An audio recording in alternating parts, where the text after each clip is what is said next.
Teman-teman, bertemu kembali kita membahas tentang manajemen transportasi dan distribusi. Di antara teman-teman, barangkali yang minggu kemarin pertemuan sesi 1 udah pada nyimak tentang perencanaan transportasi, masalah-masalahnya. Yang saya sampaikan juga bahwa kalau kita melihat masalah itu, jangan melihat masalah yang kelihatan, yang di atasnya, tapi masalah yang di dalamnya. Ini masalah yang kelihatan, ini masalah yang akar masalahnya. Teman-teman mahasiswa S2 melihatnya ke akar masalahnya, root problemnya, bukan yang kelihatannya saja.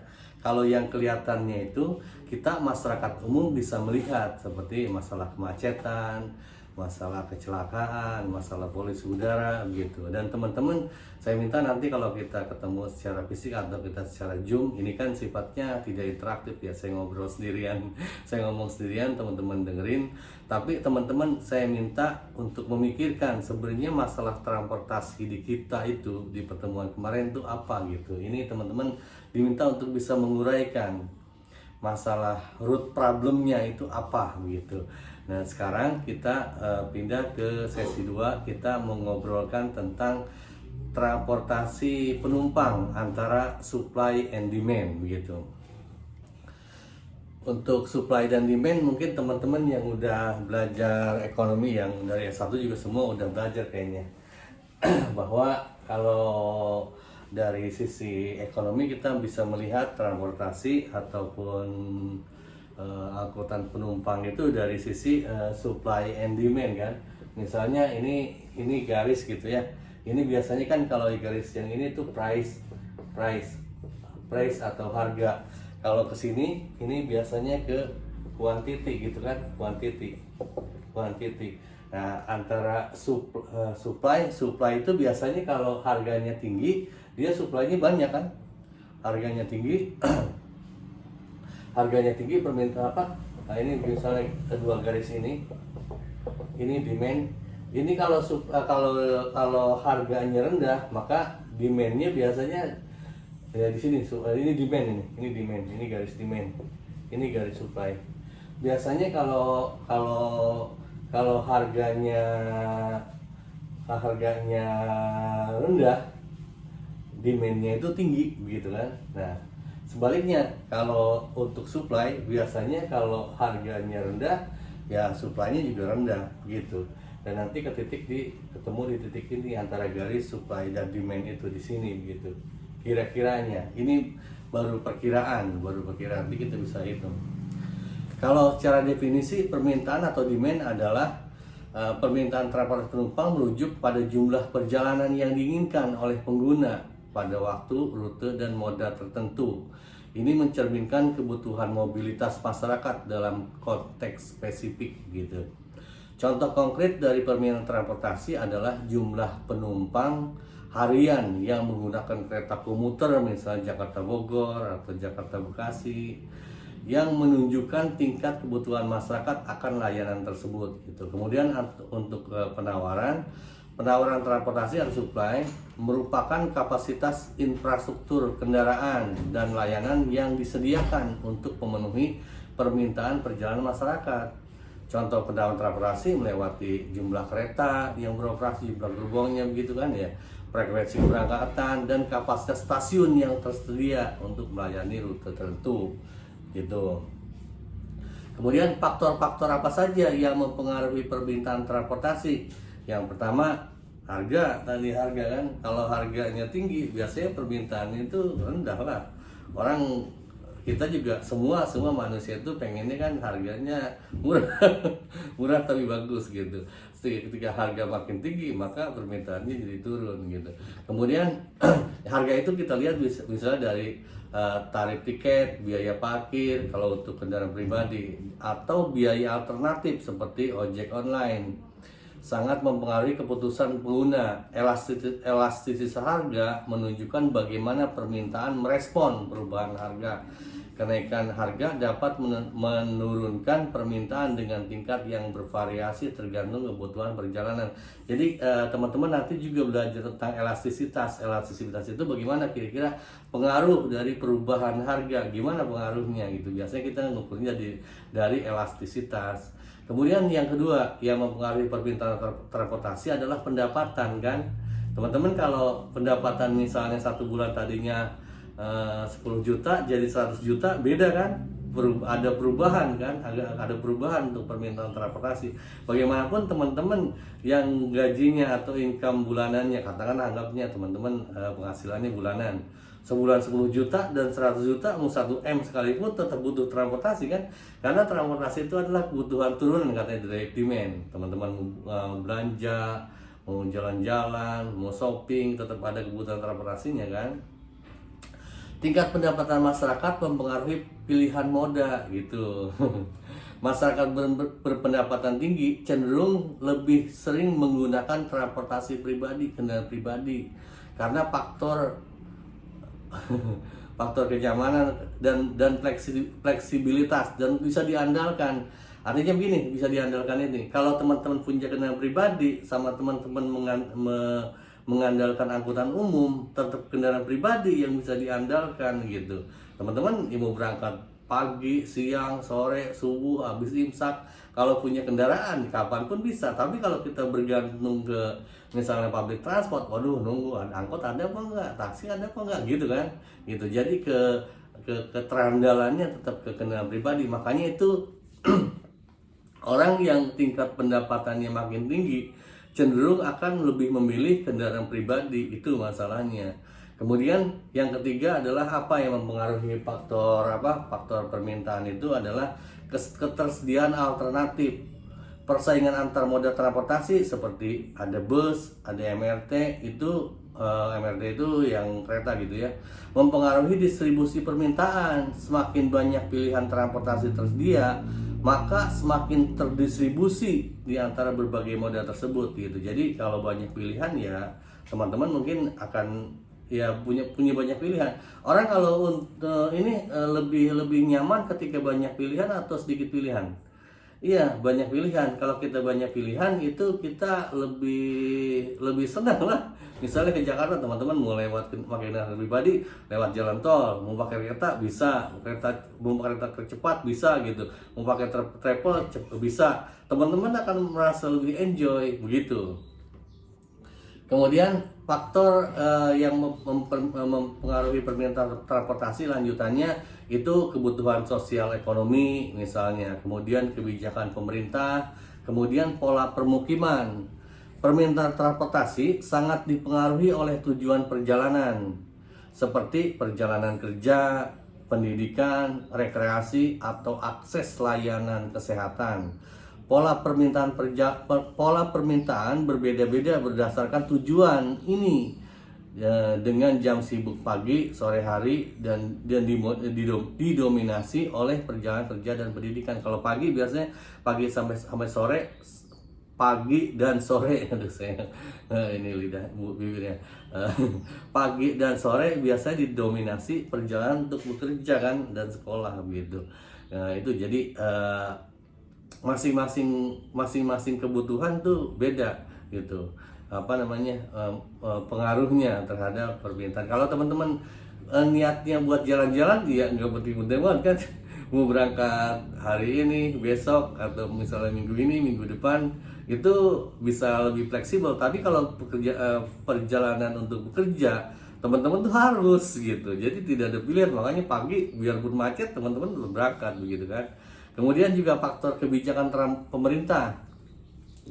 Intervensi pemerintah seperti subsidi itu bisa mempengaruhi pajak, dapat secara signifikan mengubah pola permintaan gitu. Subsidi menurunkan biaya perjalanan bagi pengguna, begitu kan? Kalau di Bandung di sini sekarang kan ada bentuk subsidi bentuk kendaraan bus.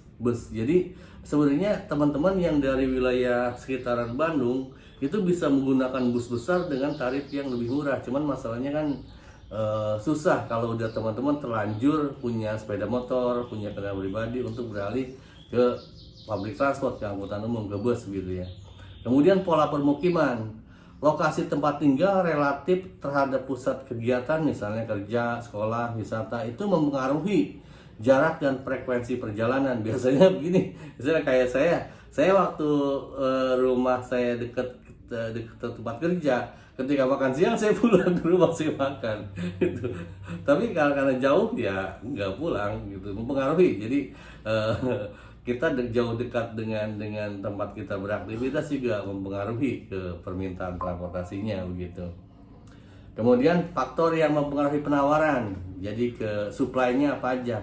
Yang pertama itu kita uraikan sini, teman-teman nanti bisa mengeksplor dan pendapat teman-teman sendiri bagaimana begitu ya, kalau kira-kira yang mempengaruhi supply itu apa aja sih gitu. Mungkin ada yang miss yang kita lewatkan begitu. Di sini kita sebutkan yang pertama misal infrastruktur, kemudian regulasi, kemudian teknologi. Untuk infrastruktur, ketersediaan dan kualitas infrastruktur seperti jalan, rel, bandara, terminal sangat menentukan kapasitas penawaran transportasi gitu. Makin banyak makin besar kapasitasnya kan.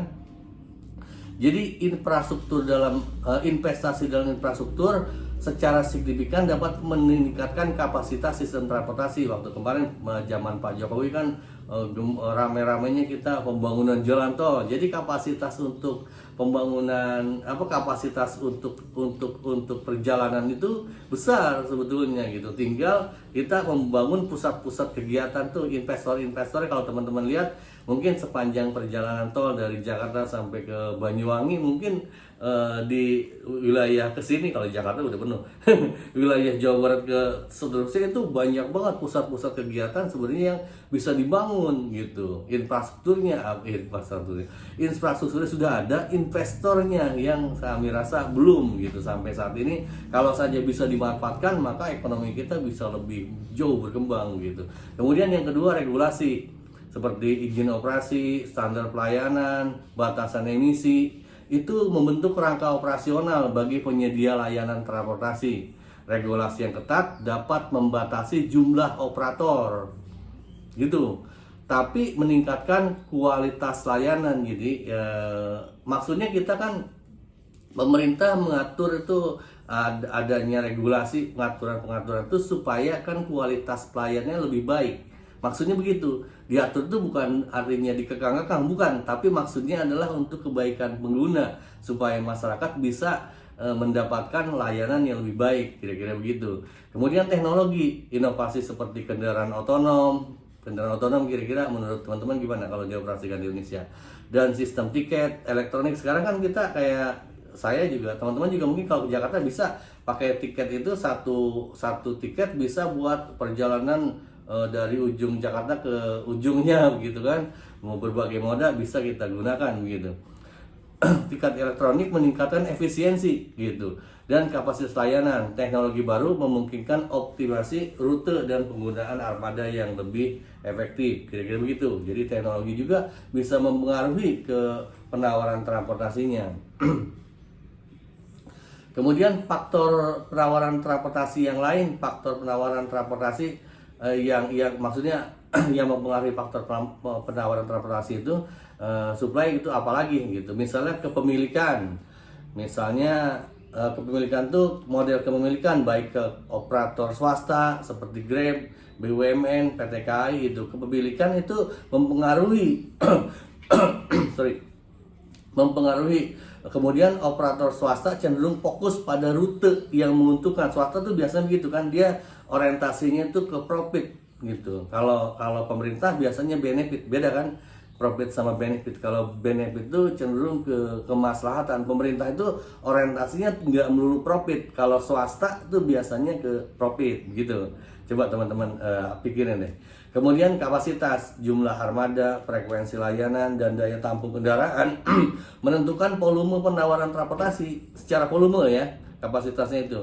Peningkatan kapasitas memerlukan investasi dalam armada baru dan optimalisasi jadwal gitu. Walaupun nanti kalau teman-teman melihat ke sistem operasi, tidak melulu kita untuk menambah kapasitas itu dengan penambahan armada. Ada hal-hal tertentu, mungkinnya kecepatan perjalanan begitu kan, kemacetan lalu lintas gitu, hal-hal seperti seperti itu akan mempengaruhi ke ke kapasitas pelayanan kepada pengguna sistem transportasi. Kemudian biaya operasional, harga bahan bakar, biaya pemeliharaan, gaji personel itu mempengaruhi dan lain sebagainya gitu ya.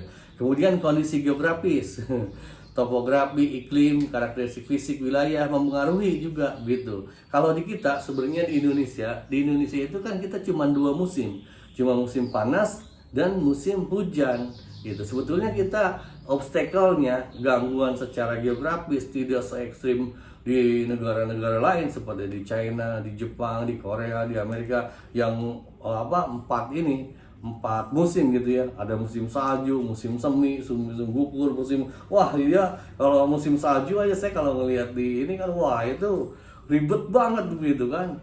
Kita untuk menggunakan kendaraan aja harus pakai mobil penyerok salju. Kalau kita kan enggak gitu. Kita sebenarnya dalam hal itu diuntungkan secara kondisi geografis ya teman-teman ya.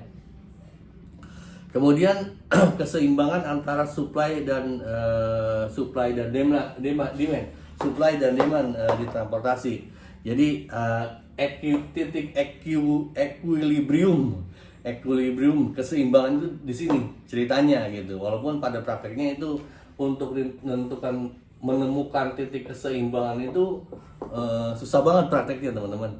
Jadi equilibrium terjadi saat jumlah penawaran atau kapasitas sesuai dengan permintaan gitu. Dalam kondisi ideal ini tidak ada kelebihan kapasitas yang terbuang dan tidak ada penumpang yang tidak terlayani. Semua di situ. Sistem operasi beroperasi dengan efisien dan optimal gitu. Dengan efisiensi optimal gitu. Kemudian kelebihan permintaan atau shortage. Kondisi ini terjadi ketika permintaan melebihi kapasitas yang tersedia, mengakibatkan antrean panjang di halte bus, kepadatan berlebih dalam kendaraan, atau kesulitan mendapatkan layanan transportasi. Jam sibuk pagi di Jakarta sering menunjukkan fenomena ini. Iya, kalau pagi pada antri kan di kereta apa di bus gitu kan. Nah, untuk kondisi sekarang nih, untuk angkutan lebaran saya di Dinas Perhubungan juga sama itu. Yang antri buat jam mudik itu banyak banget sampai sekarang tidak terlayani. Orang yang di kapasitas untuk yang mudik gratis cuma sekian gitu kan, yang pengennya banyak banget begitu. Jadi kelebihan permintaan atau shortage. Kemudian kelebihan penawaran atau surplus. Situasi di mana kapasitas transportasi melebihi permintaan. Jadi lebih. Seperti bus kosong pada jam non puncak, meskipun memberikan kenyamanan bagi penumpang, kondisi ini tidak efisien gitu dari segi ekonomi dan penggunaan sumber daya. Kalau kondisi lebaran misalnya teman-teman perhatikan lah, misalnya yang jalur mudik, misalnya dari ini Jakarta ke Surabaya, ini kan pada mudik. Ini pada saat mudik ini bus itu pada berangkatnya penuh. Nah pas pulang pada kosong gitu. Makanya itulah kalau biasanya sih untuk kondisi ini dikenakan tarif tuslah untuk angkutan lebaran. Jadi maksudnya misalnya begini, dari Jakarta Surabaya anggap misalnya Jakarta Surabaya itu anggap kondisi normalnya itu 100.000 tarifnya, misalnya 100.000. Ketika kondisi lebaran itu bisa naik, misalnya anggap saja, nggak harus benar kan angkanya, anggap jadi 200.000 gitu. Kenapa? Karena ketika pulang dia kosong, sementara kan kalau bus tetap pulang balik. Emangnya dia bus misalnya berangkat dari Jakarta ke Surabaya terus nginep di mana? Enggak, dia bolak-balik gitu. Nanti dari situ ada yang mudik lagi, angkut lagi, pulangnya kosong lagi kayak gitu. Itulah kenapa ditetapkan tarif tuslah gitu. Kira-kira begitu. Untuk bayangannya kondisi real di angkutan lebaran. Kondisi saat ini teman-teman kan mungkin banyak juga yang pada mudik ya. Kemudian ada elastisitas dalam transportasi penumpang. Elastisitas harga permintaan itu mengukur sensitivitas permintaan terhadap perubahan harga. Jadi permintaan transportasi publik umumnya inelastis gitu. Permintaan transportasi publik umumnya inelastis, jadi tidak elastis.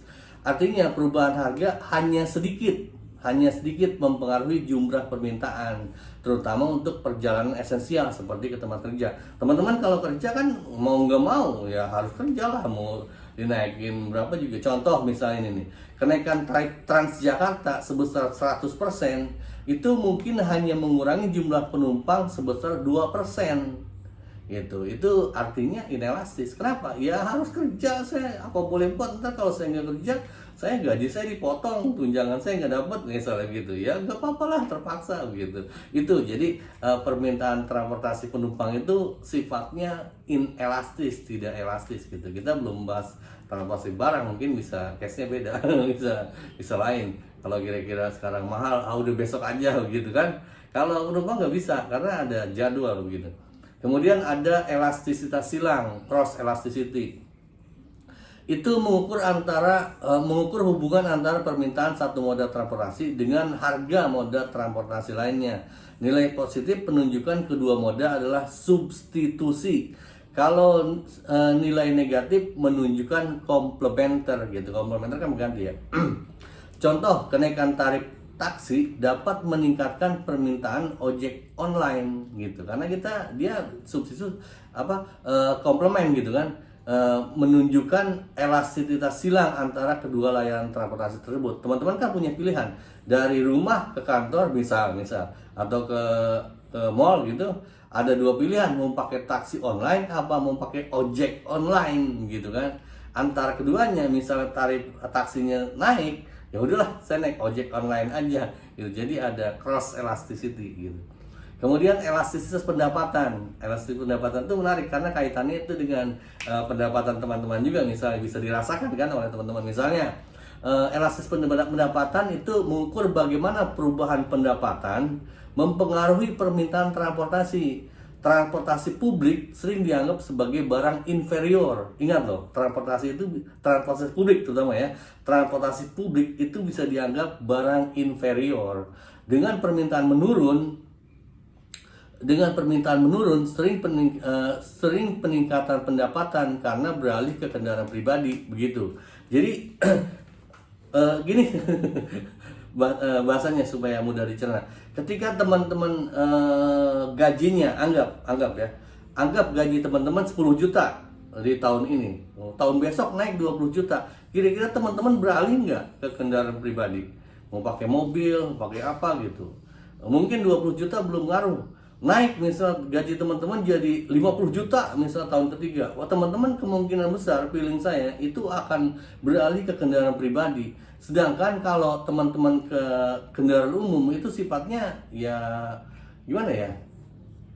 Nggak saya mau ngomong nggak keren tapi takut salah.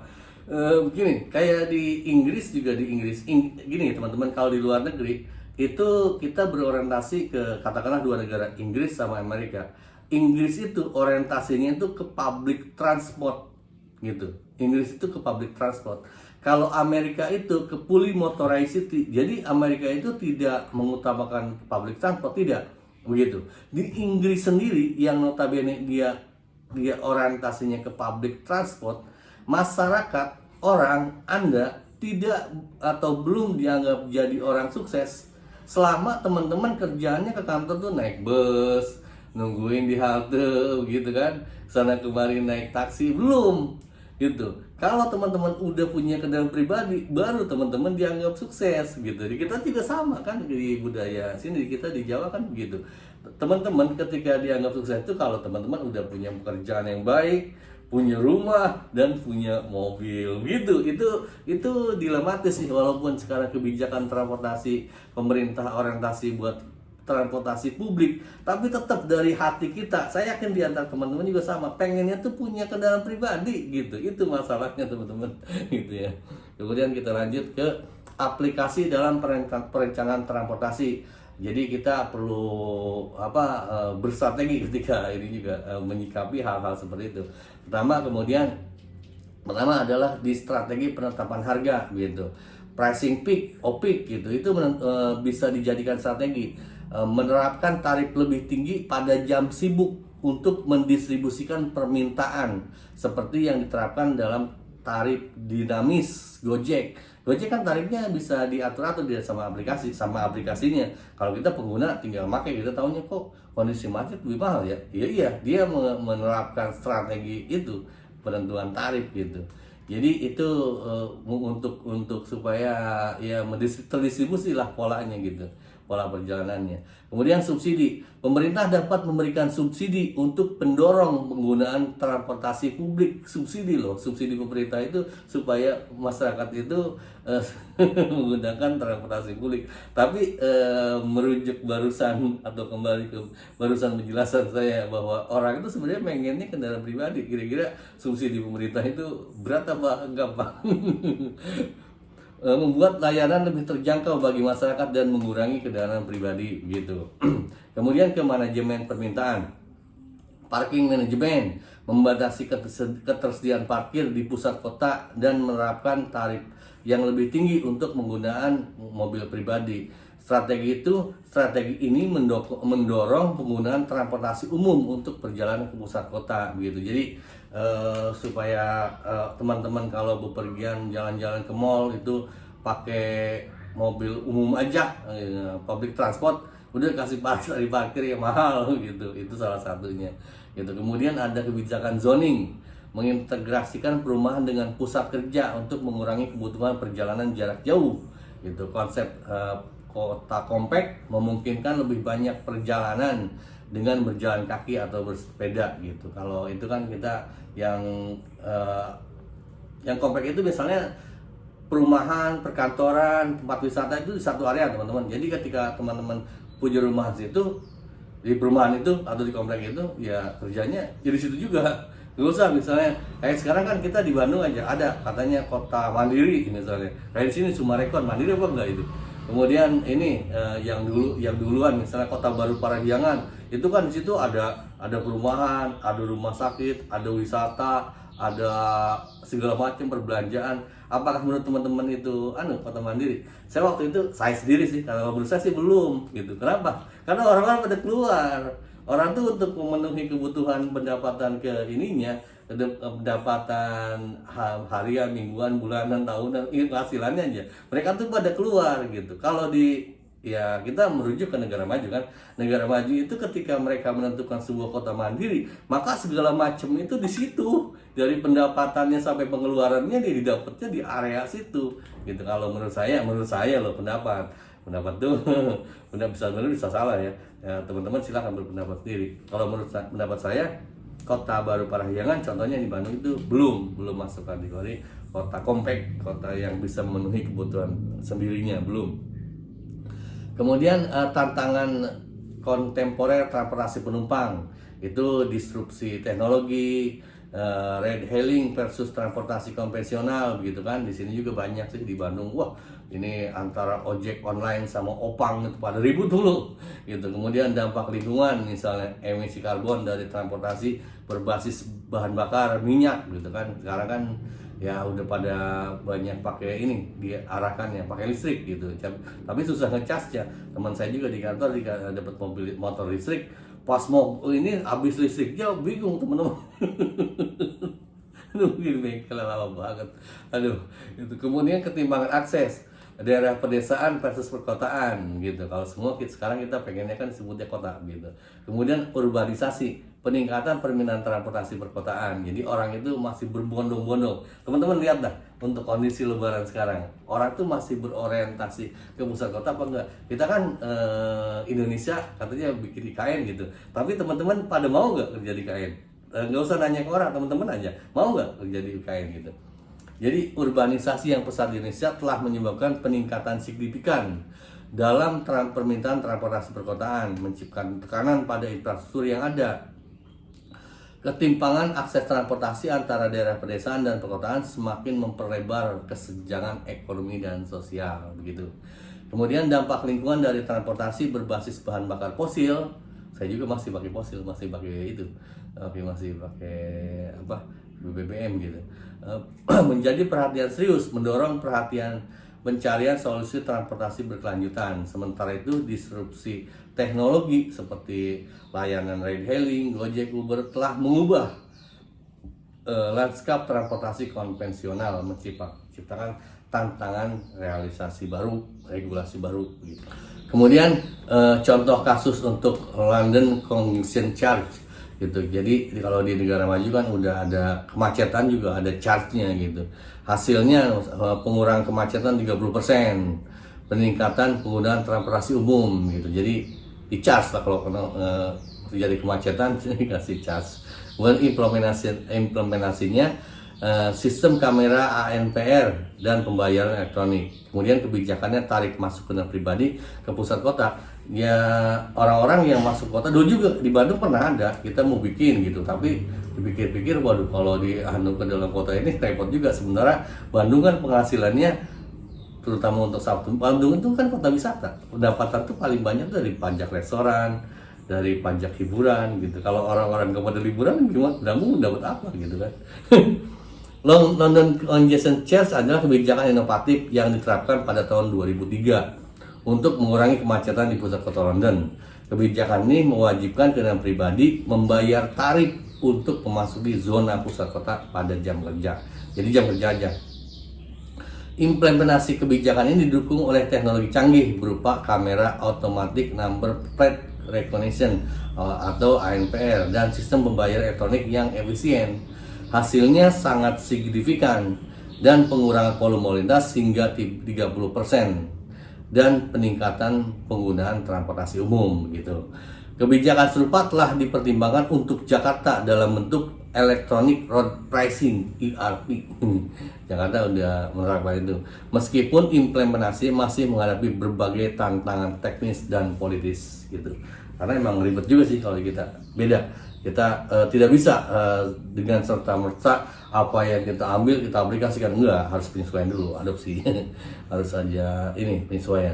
Contoh kasus misalnya untuk bus rapid transit Jakarta BRT. Tahun operasian sistem BRT bus gitu ya. BRT pertama di Asia Tenggara tahun 2004. Kemudian 13 koridor, 251 km, 1 miliar penumpang harian selain pada saat pandemi Covid. Transjakarta merupakan sukses peningkatan kapasitas penawaran transportasi melalui jalur khusus bus. Sistem ini beroperasi sejak 2004 sebagai sistem BRT pertama di Asia Tenggara dan telah berkembang menjadi salah satu sistem BRT terpanjang di dunia dengan 251 km jalur Jakarta. Dengan 13 koridor yang menjangkau seluruh Jakarta, Transjakarta mampu mengangkut hingga 1 juta penumpang. 1 juta penumpang, 1 juta penumpang sebelum pandemi. Keberhasilan Transjakarta menunjukkan bagaimana infrastruktur khusus dapat meningkatkan efisiensi gitu. Teman-teman kalau di Jakarta kan udah sering pakai mungkin ya Transjakarta, saya juga lihat doang. Untuk contoh kasus Shinkansen Jepang. Shinkansen Jepang adalah contoh sempurna integrasi supply dan demand untuk transportasi antar kota berkecepatan tinggi. Kalau kita sekarang juga ada kan kereta cepat KCIC. Dikenal sebagai kereta peluru, Shinkansen telah beroperasi sejak 1964. Gitu. Jadi kalau di Jepang itu tahun 64, kita tahun 2024 dan menjadi model kereta cepat global. Sistem ini menunjukkan bagaimana investasi dan teknologi transportasi canggih dapat menciptakan alternatif yang efisien terhadap perjalanan udara untuk perjalanan darat untuk jarak menengah dengan ketepatan waktu hampir sempurna gitu. Keterlambatan rata-rata kurang 1 menit dengan kecepatan hingga 320 km per jam. Box kan itu 350 km per jam gitu. Kemudian ini transportasi penumpang lokal, nasional, dan internasional. Transportasi penumpang dapat dianalisis dalam berbagai skala geografi dan lokal hingga global. Sebagian besar perjalanan itu 65% terjadi pada skala lokal. Jadi perjalanan internal, perjalanan dalam kota. Diikuti oleh perjalanan regional sekitar 25%, perjalanan antar provinsi 8%, dan perjalanan internasional itu sekitar 2% gitu. Setiap skala transportasi memiliki karakteristik, tantangan, dan solusi yang beda-beda teman-teman.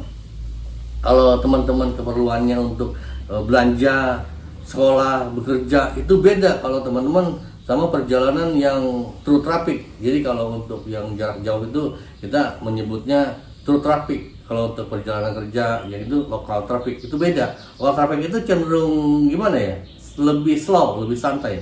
Tapi kalau untuk jarak ke kota itu lebih cepat, jarang mampir-mampir. Nggak mau kalau di jalan ini kan perjalanan deket-deket, kita lebih banyak sumarimbang itu bahasa sudah suka mampir-mampir gitu. Kemudian transportasi lokal atau urban mobility, sistem BRT Jakarta, kemudian Tokyo Metro, solusi last mile gitu. Itu teman-teman bisa lihat lah, teman-teman yang kondisi sekarang tinggal di kota-kota besar seperti di Jakarta kan udah bisa merasakan BRT di kita juga gitu. Kalau sama lah, sama mirip lah gitu sama di negara-negara maju yang udah bagus ininya, penyediaan sistem transportasinya. Kemudian masalah transportasi lokal apa aja kemarin yang saya uraikan di masalah yang kira-kira kasat mata, yang manifest problem, dan masalah yang akar masalahnya, yang masalah root problemnya gitu.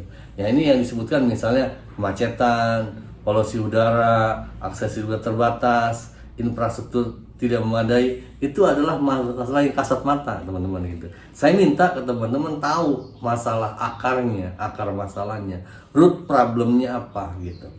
Transportasi lokal di Jakarta, di kota-kota besar Indonesia menghadapi berbagai tantangan yang saling terkait. Kemacetan tidak hanya menyebabkan pemborosan waktu dan bahan bakar, tapi juga berkontribusi pada peningkatan polusi udara yang berdampak pada kesehatan masyarakat. Kemudian aksesibilitas yang terbatas menciptakan kesenjangan, gap, antara orang yang di kota dan yang di pinggiran kota. Infrastruktur yang tidak memadai dan lemahnya integrasi antar moda transportasi semakin memperburuk situasi gitu, menciptakan sistem yang tidak efisien dan tidak nyaman bagi pengguna. Contoh realnya misalnya kalau teman-teman ngelihat Jawa Timur ini Pulau Jawa, ada Madura. Sekarang kan ada jembatan Suramadu. Kenapa dibuat jembatan Suramadu? Madura itu adalah bagian dari provinsi Jawa Timur, begitu. Ketika tidak ada jembatan Suramadu, maka terjadi kesenjangan, gap antara Madura dan Surabaya dan sekitarnya, Gresik, Sidoarjo, padahal itu semua itu masuk satu wilayah provinsi Jawa Timur. Tapi setelah dibangun jembatan gitu kan, itu jadi kesenjangan itu berkurang. Begitu contoh realnya. Mungkin teman-teman punya contoh lain di wilayah teman-teman, silakan dipikirkan gitu.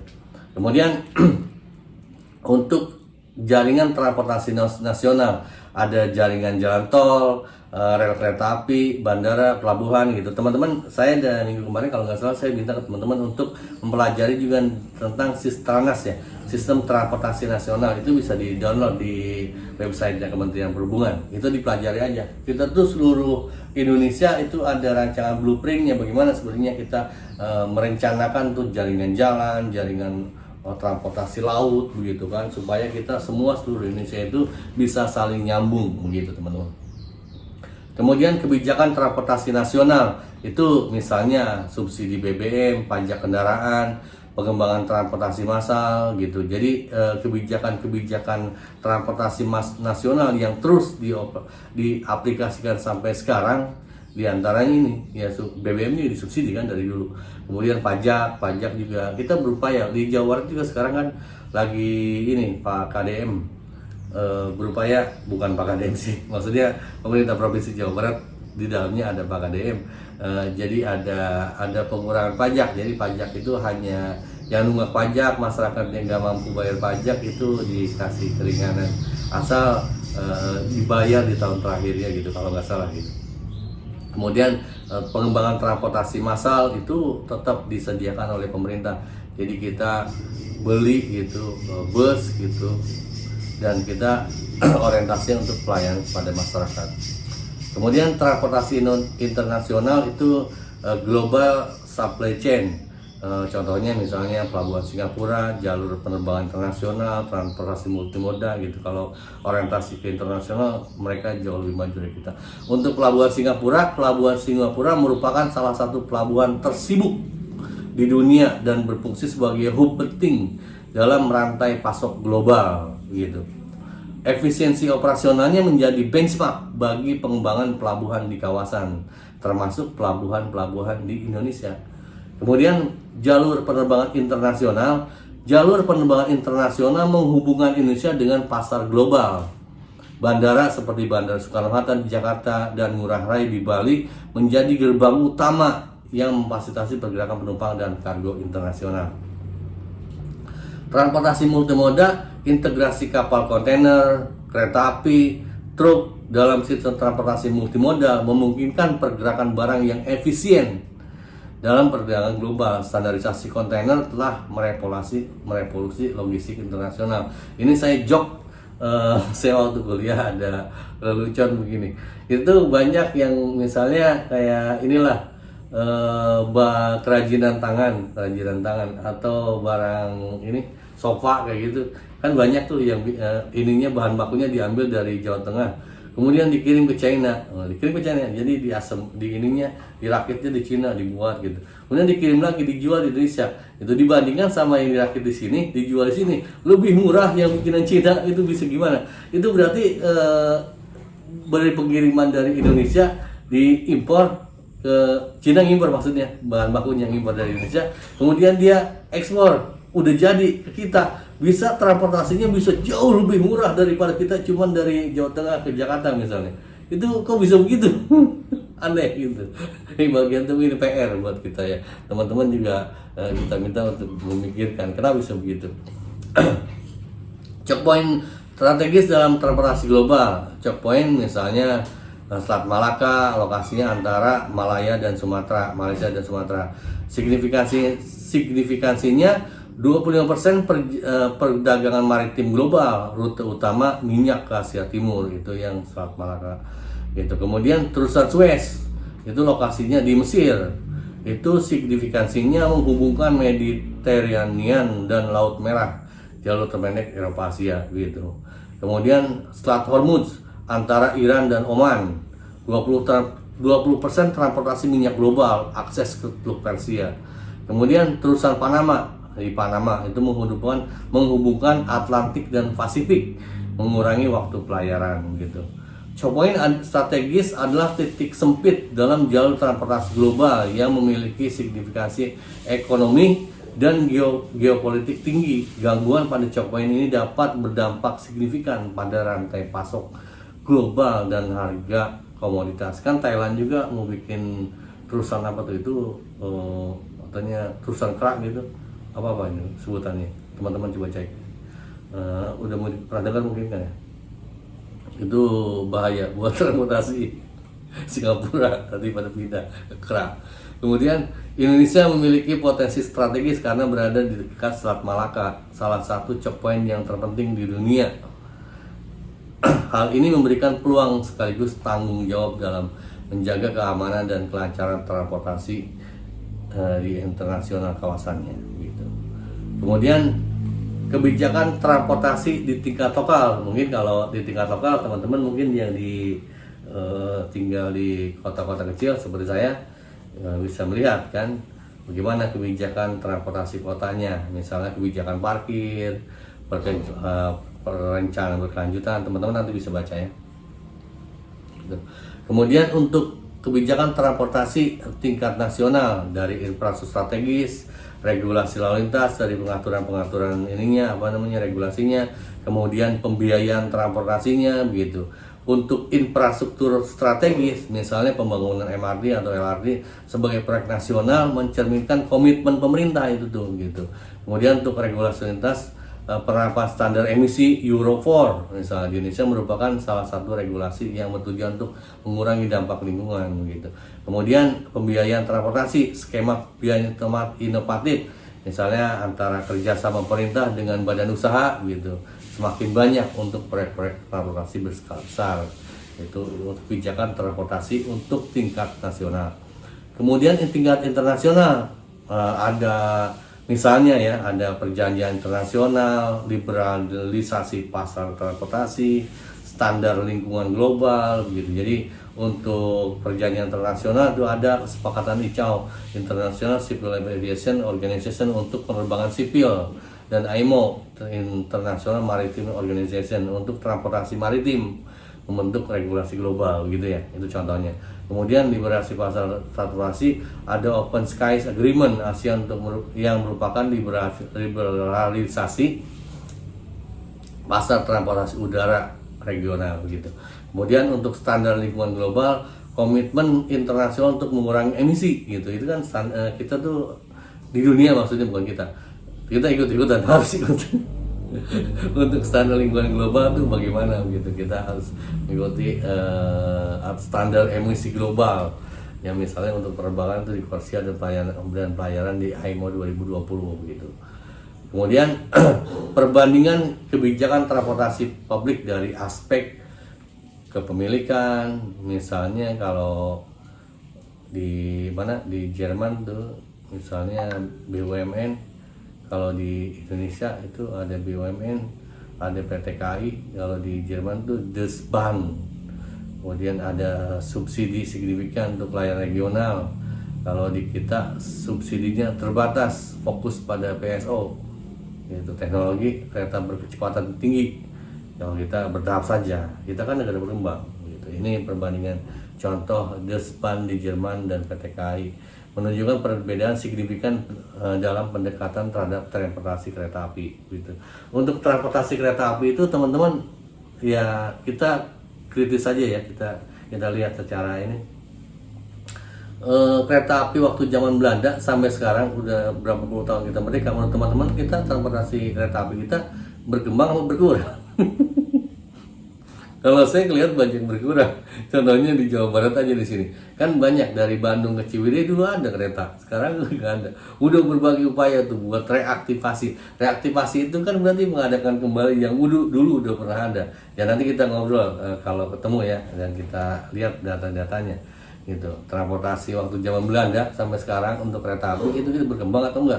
Kalau kita perbandingkan sama Singapura itu tiap tahun bertambah dari berapa kilometer jadi berapa ratus ribu kilometer gitu kan. Kalau kita tuh berkurang gitu, itu masalah gitu. Kalau kita bandingkan sama Jerman, jauh banget itu. Jerman tuh kan negara maju gitu. PT KAI beroperasi dengan subsidi yang lebih terbatas dan fokus pada PSO, Public Service Obligation. Perbedaan dalam cakupan wilayah, teknologi, dan integrasi moda gitu, mencerminkan konteks geografis, ekonomi, dan prioritas kebijakan yang berbeda di negara Jerman dan Indonesia. Saya jok aja buat hiburan biar gak ngantuk ya. ada orang Jerman ngobrol gini ke orang Amerika. Kalian kalau melihat transportasi yang semrawut kayak di hutan itu pergi aja ke Inggris. Itu kata orang Jerman begitu. Mungkin orang Jerman nggak berbandingkan kayak Indonesia. Kalau di Inggris tuh kayak kata orang Jerman kayak di ini kan, kayak di hutan gitu, itu hukum rimba. Kalau kita ya kita juga rimba juga, cuman hutan tropis kali. Jok gitu. Jangan terlalu serius biar nggak ngantuk aja. Kemudian logistik global dan manajemen rantai pasok. Untuk logistik perkotaan menghadapi tantangan unik dalam distribusi barang di kota padat. Konsep dark stores untuk layanan pesan antar telah berkembang di kota-kota besar Indonesia. Iya, kita GoSend, GoFood, kita segala tinggal pesan gitu. Menyediakan pusat distribusi khusus untuk memenuhi pesanan online dengan cepat. Kemudian last mile delivery, peran kurir sepeda motor seperti GoSend dan JNT Express sangat penting dalam last mile delivery di Indonesia. Kondisi lalu lintas dan infrastruktur perkotaan membuat sepeda motor menjadi moda yang efisien untuk pengiriman terakhir ke konsumen. Itu jaringan logistik nasional, integrasi pelabuhan Tanjung Priok dengan tol laut Indonesia bertujuan memperkuat konektivitas logistik nasional. Inisiatif ini berupaya mengurangi disparitas harga antar pulau dan meningkatkan efisiensi distribusi barang. Kemudian maritim global. Rute kapal kontainer Asia Eropa merupakan tulang punggung perdagangan global, namun rentan terhadap resiko geopolitik seperti konflik di Laut Cina Selatan.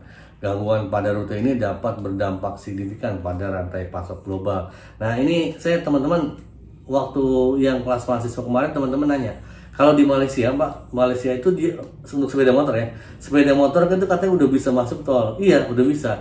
Indonesia Indonesia berani nggak sepeda motor masuk tol gitu?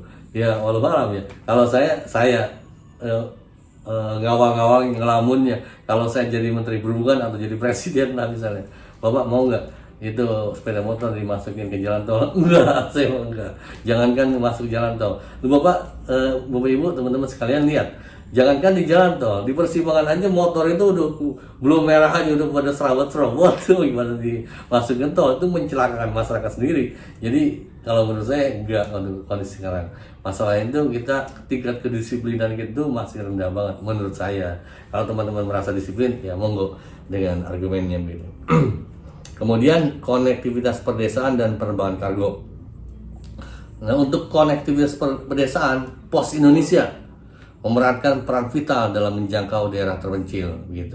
Untuk penerbangan kargo, maskapai seperti FedEx dan DHL memainkan peran krusial dalam perdagangan e-commerce global begitu. Nanti teman-teman tolong bacanya. Dan referensi itu bisa di mana aja. Tolong teman-teman, yang penting intinya adalah teman-teman ngerti kalau buat saya bagaimana sistem untuk pelayanan angkutan harga permintaan dan penawaran itu bisa teman-teman mengerti untuk transportasi gitu. Kemudian untuk rantai pasok internasional dari produksi, transportasi maritim, distribusi regional, last mile delivery, silakan teman-teman pelajari. Kemudian masalah prinsip perencanaan transportasi berkelanjutan, kita harus mempertimbangkan yang pertama itu integrasi antara transportasi dan tata ruang. Kemudian prioritas angkutan umum gitu. Jadi sampai detik ini pemerintah katanya masih berorientasi pada kebijakan public transport karena tidak semua masyarakat tuh punya kendaraan pribadi. Walaupun pada dasarnya masyarakat tuh pengennya punya kendaraan pribadi. Kendaraan umum itu adalah alternatif setelah mereka punya kendaraan pribadi, apalagi sepeda motor tuh jadi murah sekarang itu ya. Kemudian mobilitas tuh harus aktif. Itu mendorong berjalan kaki dan bersepeda. Teman-teman mau nggak jalan kaki dan bersepeda ke kantor? Kalau saya kejauhan dari rumah ke kantor itu. Kemudian teknologi ramah lingkungan, orientasinya kita jangan kendaraan-kendaraan yang membuat polusi lah, gitu. Tapi yang berbahan bakar tidak mengganggu lingkungan, pakai baterai gitu kan, udah pakai mobil listrik, motor listrik gitu. Kemudian aksesibilitas universal, memastikan sistem transportasi inklusif bagi semua. Perencanaan transportasi berkelanjutan mengintegrasikan transportasi, tata ruang, dan lingkungan untuk menciptakan sistem yang efisien, inklusif, dan ramah lingkungan. Konsep TOD, Transit Oriented Development, seperti yang diterapkan di kawasan Duku Atas Jakarta merupakan contoh pendekatan ini. Prioritas diberikan pada transportasi umum dan mobilitas aktif, didukung oleh adopsi teknologi ramah lingkungan. Aksesibilitas universal memastikan sistem transportasi dapat digunakan oleh semua orang, termasuk penyandang disabilitas dan lansia. Pendekatan holistik ini bertujuan untuk menciptakan sistem transportasi yang berkelanjutan secara ekonomi, sosial, dan lingkungan. Gitu. Contoh khususnya untuk proyek MRT Jakarta itu perencanaannya dari tahun 90 sampai tahun 2013, konstruksinya 2013 sampai 2019. Kemudian operasional 2019 sampai sekarang, dan ekspansinya sampai nanti rencana sampai 2027 gitu. Kemudian kritik terhadap penggunaan kendaraan pribadi itu terjadinya urban sprawl, solusi park and ride, feeder bus gitu. Jadi kalau urban sprawl, perkembangan kawasan suburban seperti BSD, Bumi Serpong Damai di Tangerang telah menciptakan pola urban sprawl yang meningkatkan ketergantungan pada mobil pribadi. Itu masalahnya. Pemukiman yang tersebar luas dengan kepadatan rendah sulit dilayani oleh transportasi umum yang efisien, menciptakan lingkaran setan kemacetan. Kemudian untuk solusi park and ride, fasilitas park and ride seperti stasiun MRT Lebak Bulus menawarkan solusi integrasi antara kendaraan pribadi dan transportasi umum. Jadi teman-teman, kalau di Bekasi itu saya di orang Bekasi. Saya di Bekasi dekat kawasan industri MM 2100 ada masyarakat tuh bikin dia tempat parkir kendaraan sepeda motor khusus. jadi rumah-rumah gitu. Jadi parkir di rumah-rumah, setelah parkir rumah dia pada naik bis. Selanjutnya dari Bekasi ke Jakarta pada naik bis. Motornya dari rumah ke sini dia naik motor parkir situ. Ini murah, sehari 4.000 kalau nggak salah gitu. Kemudian untuk feeder bus, sistem bus pengumpan atau feeder yang menghubungkan pemukiman dengan stasiun transit merupakan komponen yang penting dalam jaringan transportasi terintegrasi. Kemudian model transportasi publik untuk suburban, suburban sih banyaknya. Itu high frequency network integrated ticketing gitu. Itu modelnya untuk yang suburban ya. Di Indonesia meningkatkan frekuensi KRL komuter lain pada rute-rute utama telah meningkatkan ridership secara signifikan, menunjukkan pentingnya keandalan dan frekuensi layanan dalam menarik pengguna dari daerah suburban. Kemudian integrated ticketing, tiketnya juga harus terintegrasi gitu. Kemudian contoh kasus yang sukses, contohnya di Zurich, di Swiss, di Melbourne, di Australia. Nah, teman-teman lihat, itu contoh yang sukses. Cuman contoh yang sukses di luar negeri itu tidak otomatis bisa diaplikasikan. Dia harus disesuaikan dulu gitu. Harus dilihat untuk kondisi kita, kan budaya beda. Cocok enggak apa yang diaplikasikan di luar, cocok dulu untuk di kita. Gitu.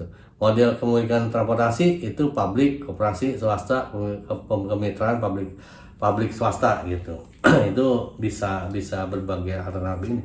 Mau publik misalnya model kepemilikan publik seperti PT KAI di Indonesia atau Deutsche Bahn di Jerman memungkinkan kontrol langsung oleh pemerintah gitu. Model ini sering dipilih untuk transportasi massal yang memerlukan investasi besar. Kemudian kalau swasta, kepemilikan swasta seperti Lion Air atau Grab memungkinkan inovasi dan efisiensi yang didorong pasar. Operator swasta cenderung lebih responsif begitu. Kemudian ada juga yang kepemilikan publik dan swasta, PPP gitu. Ada juga yang koperasi. Kayak dari zaman dulu kan kita modelnya katanya koperasi, walaupun koperasi kayak saya nggak boleh negatif. Cuman kalau saya lihat di Bekasi misalnya kan ini tuh angkutan kota disebutnya koasi, koperasi angkutan Bekasi, koasi. Tapi emang yang punya koperasi bukan untuk perorangan gitu. Kadang-kadang kita cuman dijadikan depannya doang judul koperasi, padahal bukan gitu. Teman-teman silakan ini apa namanya menurut pandangan teman-teman, nanti kalau ketemu kita obrolin. Kemudian regulasi untuk keseimbangan kontrol transportasi 3.100 tarif transport Jakarta, frekuensi minimalnya 15, maksimum usia bus 5 tahun, penggunaan target on time performance 80% begitu. Regulasi tarif transportasi publik seperti tarif Transjakarta ditetapkan Pemprov DKI Jakarta sebesar 3.900. Tujuannya untuk menjaga keterjangkauan bagi masyarakat begitu. Standar layanan minimum seperti frekuensi tiap 15 menit itu untuk menjaga performance 80%. Kira-kira begitu yang bisa saya sharingkan, saya sampaikan untuk pertemuan kali ini, pertemuan kedua ya, tentang penawaran dan permintaan, supply dan demand untuk penumpang transportasi. Nanti teman-teman saya minta tolong berdasarkan pengalaman teman-teman sendiri ya, berdasarkan teman-teman sendiri itu bagaimana itu di analisis apa yang sudah dilakukan misalnya di tempat kerja teman-teman untuk menyeimbangkan antara supply dan demand. Kalau teman-teman kebanyakan teman-teman kan bekerja di perusahaan ya. Di perusahaan teman-teman kira-kira bagaimana caranya untuk menyeimbangkan antara permintaan dan supply-nya. Itu diorek-orek lah sama teman-teman, nanti kalau ketemu kita bahas. Kira-kira begitu teman-teman yang bisa saya sampaikan untuk pertemuan ini.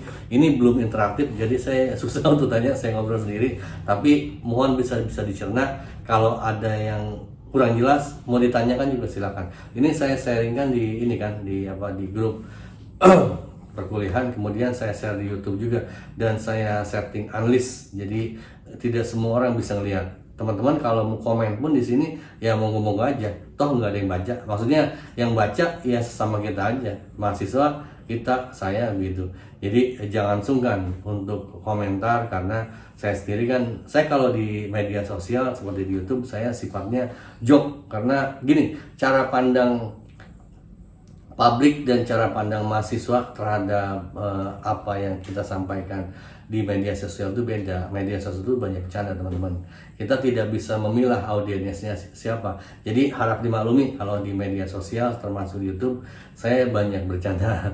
Terima kasih teman-teman. Sampai ketemu di pertemuan berikutnya dan selamat liburan. Salam.